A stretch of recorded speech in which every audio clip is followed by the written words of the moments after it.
प्रभु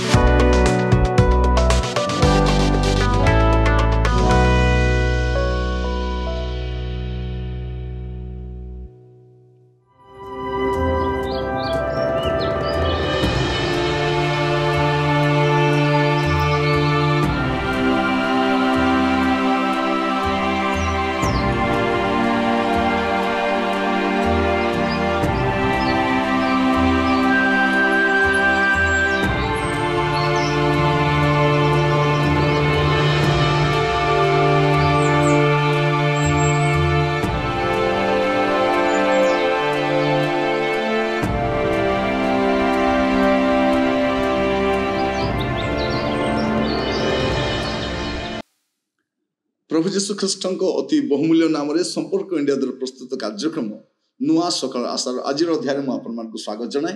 प्रभु आपण प्रत्येक को बाहुल्य रूपे आशीर्वाद करूँ। आज जो प्रसंग में आम प्रभु वाक्य आलोचना करवा आलोच्य प्रसंग होची आसंतु भल मनीष हेबा। आसंतु भल मनीष हेबा। आम चतुर्पार्श्व गुड़े लोक देखुचु देखला बेलू लगुच ये मनीष एटा कौन मनीष पणिया मनीष कौन एमती था कारण केते लोक जीवन को देखने लगे सत्य भीतर से मनुष्यत्वटा मरी जाइए। अन्य मन को साहाय्य करती ना क्या दया देखाती ना अनुकंपा देखाती ना साहाय्य करती ना सहानुभूति देखाई ना लगे भितर मनीषर हृदय अच्छी ना पत्थर हो जाए ये कौन स्थाणु हो जाए। तेणु आज प्रसंग होची आसंतु भल मनीष हे भल मनीष हे समस्ते एटा आपन को हेबा पई पड़िबो। आमे तो समस्ते मनीष किंतु भल मनीष हमको हेबा पई पड़िबो। गीत संहिता 41 तार प्रथम पद लिखा जाउछि जो जन दिनहीन निमंते चिंता करई से धन्य सदा प्रभु दुर्दशा दिन रे ताहाकू उद्धार करिबो। उत्तम व्यक्ति कौन करे से गरीब लोक मान दरिद्र मान चिंता करे जो मैंने साहाय्य पाई पारु नाहंती जो मैंने कष्ट अच्छा समस्या दुखरे अच्छा से कौन करे से चिंता करे से साहाय्य करे। आसतु चेष्टा करवा आम चतुर्पार्श्व गुड़े समस्या ग्रस्त लोक अच्छा गुड़े लोक कष्ट अच्छा नाना प्रकार परिस्थिति गति कर चेष्टा करवा से साहाय्य करने गोटे भल मनीष हेबा। आसतु आम भितर मनीष को पुणी थे सजग करवा चेष्टा करवा अन्य को साहाय्य करिपरिबा उपकार करिपरिबा अन्य काम आसीपर। जदि मो पाखे साहाय्य कला भाई परिस्थिति अच्छी मु कहीं साहाय्य करिबिनी मुझे दया करि कहीं दया करिपरिबिनी जदि मोर हाथ जदि जन को उठे पारिबो कहीं ठेलिबी। लोक मैंने ठेला पेला कर तले पकई दियंती किंतु उठेबा लोक केते लोक को समालोचना करबा लोक बहुत अच्छा प्रशंसा करबा लोक केते अन्य को निर्दय व्यवहार करबा गुड़े लोक अच्छा दया करबा लोक किए अच्छे। आसतु भल मनीष आम सब महापुरुष मान कथा शुणुचु एटलिस्ट आमे किसी तो करि आमर स्वभाव रे आमर जीवन रे आमर चालीचलन रे आमे टिके तो परिवर्तन को आनी पारि।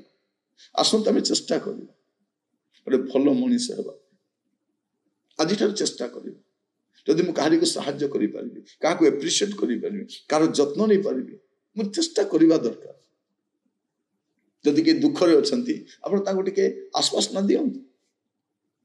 जदि आपण चतुर्पार्श्व कई निराश अच्छा कष्ट टिके आपण द्विपद कथा टिके साहाय्य केते विषय परिवर्तन कर प्रभु अनुग्रह कर टिके साहाय्य कर। मु किछ दिन तले फुलवाणी जाइथिली आ फेरिबा समय मो व्यस्त अच्छी मो बसटा अच्छी सेठी भाई मैंने आसिले मत छाड़िबा पई आउ से माने जीवा समय मु भी टिके चलाबुला होथाय देखली गोटे वयस्क बुढ़ी माटा से सेठी चलाबुला होछंती बाड़ी धरिछंती पूरा नईकी चालुछंती बहुत बयस हो जाइछि। मु टिके यार से अनाउथिले से मुझे पचारली तांको मां तुम किछ दरकार कि से कहले बाबू मु टिके चाह पीबा पई चाहछि। मु कहले आनी देबी से कहले मते दीटा चाह आनी देबो दीटा चाह आनी देबो। मु कहले ठीक अछि मोर बैग रखिली आउ तांको दीटा चाह आनी देबी। मु देख अपेक्षा करू थाए जे दीटा चाह का पई दीटा चाह का पई तापरे से गोटे पीले आउ तापरे द्वितीयटा भी से पीले तांको चाह पीबा पई इच्छा लागत। बड़ विषय मु कहू नै एटा बहुत बड़ विषय नुहे एटा आपन को जणाइबा विषय भी नुह किंतु मु कहिबा पई चाहे छोट आकार ତାପରେ ମୁଁ ତାଙ୍କୁ ପଚାରିଲି କିଛି ଖାଇବ, ସେଠି ପକୁଡ଼ି ଛଣା ହଉଛି, ଗରମଟା ଖାଇବ? ସେ କହିଲେ ହଁ ଗରମଟା ଅଛି ମୁଁ ଖାଇବି। ଟିକେ ବହୁତ ନାହିଁ, ଗୋଟେ 10 ଟଙ୍କାର ପକୁଡ଼ି ଆଣିଥିଲି, ସେ ବସିଲେ ଖାଇଲେ, ମୋ ରାସ୍ତାରେ ମୁଁ, ତାଙ୍କ ରାସ୍ତାରେ ସେ। ମୁଁ କହିବା ପାଇଁ ଚାହେଁ, ଯାହା ଆପଣ ଟିକେ ବି କରିପାରିବେ ପ୍ରିୟ ଭାଇ ଭଉଣୀ ମାନେ, ଯଦି ଆପଣଙ୍କର ଗୋଟିଏ ଛୋଟ ପ୍ରଚେଷ୍ଟା କାହାର ଜୀବନଟିକୁ ହସ ଆଣି ଦେଇପାରିଲା, କାହାକୁ ଟିକେ ଦୁଃଖରୁ ବାହାର କରି ଆଣିପାରିଲା, ନଇଥିବା ଲୋକ ଟିକେ ସିଧା ହେଇପାରିଲେ, ଆପଣ ବସିକି ଦିପଦ କଥା ହେଇପାରିଲେ, ଆସନ୍ତୁ ଭଲ ମଣିଷ ହେବା, ଚେଷ୍ଟା କରିବା। ଅନ୍ୟର ଦୁର୍ନାମ, ଅନ୍ୟର କ୍ଷତି, ଅନ୍ୟର ବଚସା, ଅନ୍ୟର ସମାଲୋଚନା ନ କରି ଆଜିଠାରୁ ଚେଷ୍ଟା କରିବା କେମିତି ମୁଁ ଉପକାର କରିପାରେ। ପ୍ରଭୁ ଆପଣଙ୍କୁ ସାହାଯ୍ୟ କର। ମୁଁ ଦିନେ ଜର୍ଣ୍ଣି କରୁଥାଏ, ଜଣେ ଲୋକ ଏପଟ ସେପଟ ଅନାଉଛନ୍ତି, ମୁଁ ପଚାରିଲି କଣ ଦରକାର? ସେ କହିଲେ ବାବୁ ମୁଁ ଟିକେ ପାଣି ପିଇବା ପାଇଁ ଚାହୁଁଛି, ମୁଁ ବି ଜର୍ଣ୍ଣି କରିବାର ଅଛି। ମୁଁ ତାଙ୍କୁ ଦେଲି ପାଣି ବୋଟଲଟା, ଆପଣ ବିଶ୍ୱାସ କରିବେନି, ସେ ଗୋଟେ ବୋଟଲ ପାଣି ସବୁ ସେ ପିଇଦେଲେ। ତାପରେ ମୁଁ ପଚାରିଲି ଏତେ ପାଣି କାହିଁକି ପିଇଲ? ସେ କହିଲେ ବହୁତ ମତେ ଶୋଷ ଲାଗୁଥିଲା, ବହୁତ ସମୟ ହେଲା ମୁଁ ପାଣି ପିଇନି। ତାପରେ ନେକ୍ସଟ ଷ୍ଟପେଜରେ ମୁଁ ଓହ୍ଲେଇଲି, ଗୋଟେ ପାଣିଟା କିଣିଲି। ମୁଁ ଆପଣଙ୍କୁ କହିବା ପାଇଁ ଚାହେଁ, ମୁଁ ବଡ଼ ଧରଣର ସାହାଯ୍ୟ କରିପାରେ ନାହିଁ, କିନ୍ତୁ ଆପଣ ବି ଏମିତି କରିପାରିବେ, ଛୋଟ ଛୋଟ ଛୋଟ ଆକାର। ପ୍ରଭୁ ଆମମାନଙ୍କୁ ଅନୁଗ୍ରହ କରନ୍ତୁ। ଆସୁ ଗୋଟେ ଭଲ ମଣିଷ ହେବା ପାଇଁ ଚେଷ୍ଟା କରିବା। ଆମେ ଗୁଡ଼ାଏ ଭୁଲ କାମ କରିସାରିଛୁ, କିନ୍ତୁ ଅବି ଆମେ ତ ଚେଷ୍ଟା କରିପାରିବା ଟିକେ ଭଲ କାମ କରିବା ପାଇଁ। ଆମ ଦ୍ୱାରା ଯାହା ବି ହେଇପାରିବ। ମୁଁ ଏଇଥିପାଇଁ କହୁଛି ଯେ ମୁଁ ବହୁତ ବଡ଼ ଭଲ କାମ କଲି ବୋଲି କହୁନାହିଁ, କିନ୍ତୁ ଆମେ ଚେଷ୍ଟା କରିପାରିବା ଛୋଟ ଆକାରରେ। ବାଇବେଲ କଣ କହୁଛି? ହିତୋପଦେଶ ତାର 3 ପର୍ବ 27 ପଦରେ, ଉପକାର କରିବାକୁ ସାମର୍ଥ୍ୟ ଥିଲେ, ତୁମ ହସ୍ତରେ ଥିଲେ, ଉଚିତ ଦାନ ପାତ୍ରକୁ ନାସ୍ତି କର ନାହିଁ। ଉପକାର କରିବା ପାଇଁ ସାମର୍ଥ୍ୟ ତୁମ ହସ୍ତରେ ଥିଲେ, ଉଚିତ ଦାନ ପାତ୍ରକୁ ନାସ୍ତି କର ନାହିଁ।